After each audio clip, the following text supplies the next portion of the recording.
ဒီနေ့တော့ကျွန်တော်တို့ခေတ်ဆောက်ပါမယ်ဒီထိုင်ကိုရွတ်ဆောက်ပါလိုတဲ့ပစ္စည်းပြောပြပါမယ်ဒီမှာရှေးဘူးတော့တော့ထုတ်ကြတယ်ဒီဟာဟိုမိတီပြတော့လောက်စလို့ဒီစပိတ်လေးပါနော်ပြတော့ဒီဆောင်ခုပဲလိုပါတယ်ကျွန်တော်တို့ဆောက်တော့ပါမယ်ခဏလေးကျွန်တော်တို့ဟိုဆရာဖောက်ဝဲမှာလူတွေပစ္စည်းတွေအကုန်လုံးစု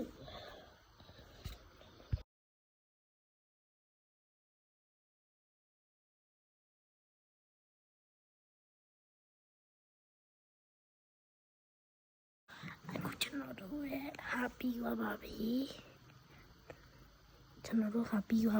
ဒီမှာပါโอ้စပိန်မောက်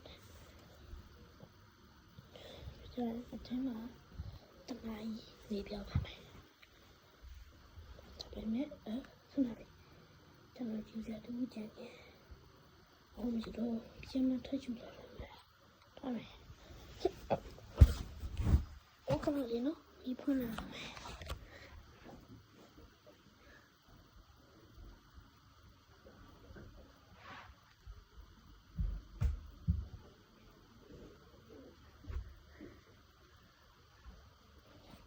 က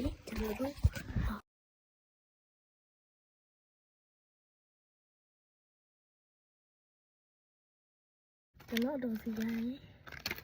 နပါတီရလာပါတယ်cheese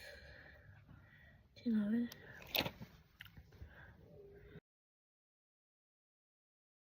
အခုတနားပြည့်သွားပါပြီဘိုင်ဘိုင်ဒီနေ့နောက်နေ့ပြန်တွေ့ကြပါမယ်